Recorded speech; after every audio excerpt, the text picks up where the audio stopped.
பள்ளி விடுமுறை காரணமாக ஏராளமான மக்கள் குடும்பத்துடன் சுற்றுலா சென்று வருகின்றனர்.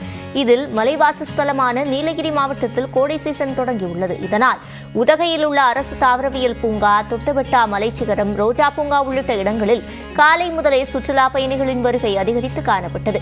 குறிப்பாக உதகை படகு இல்லத்தில் கூட்டம் மலை மோதியது. இதனால் நீண்ட வரிசையில் காத்திருந்து முன்பதிவு செய்து மிதிப்படகு, இயந்திர படகு, துடுப்பு படகு, அதிவேக படகுகளில் பயணிகள் சவாரி செய்து மகிழ்ந்தனர். மேலும் தங்களது சொந்த ஊரில் வெயிலின் தாக்கம் அதிகரித்து காணப்படும் நிலையில் உதகையில் குளுகுளு சீசன் மனதிற்கு இதமானதாக இருந்தது என்று சுற்றுலா பயணிகள் மகிழ்ச்சி தெரிவித்தனர்.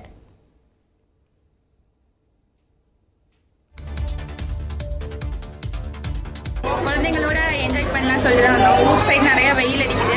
ஸோ இங்கே வந்து இயற்கையை ரசிக்கலாம் அப்படி சொல்லி வந்தோம். போட்டிங் இப்போ தான் ஃபர்ஸ்ட் டைம் போயிட்டு வந்தோம். ரொம்ப நல்லா இருந்துச்சு. இந்த ஏசி இல்லாமல் இருக்க முடியல. இங்கே நல்லா இந்த இயற்கையோட இதில் குளிர்ச்சியெல்லாம் நல்லா இருக்கு. நல்லா என்ஜாய் பண்ணோம். கிளைமேட்லாம் நல்லா இருக்கு. போட்டிங் போனோம். சூப்பராக இருந்துச்சு. நீங்களும் வாங்க என்ஜாய் பண்ணுங்க. நீலகிரி மாவட்டம் கோத்தகிரியில் பழங்குடியினர் கிராமத்தில் காலில் காயமடைந்த யானை ஒன்று குட்டிகளுடன் முகாமிட்டுள்ளது. கோத்தகிரி முள்ளூர் மலைப்பாதையில் தேயிலை தோட்டங்களில் யானைகள் அவ்வப்போது முகாமிட்டு சாலையை கடந்து செல்கின்றன. வனப்பகுதியில் நிலவும் வறட்சியின் காரணமாக அவை உணவு மற்றும் தண்ணீர் தேடி ஊருக்குள் நுழையும் நிலை தொடர்கிறது. இந்நிலையில் கோழித்துறை பழங்குடியினர் கிராமத்தில் காலில் காயத்துடன் உள்ள யானை ஒன்று குட்டிகளுடன் சுற்றித் திரிகிறது. காயமடைந்த யானை நடப்பதற்கே மிகவும் சிரமப்படும் நிலை உள்ளது.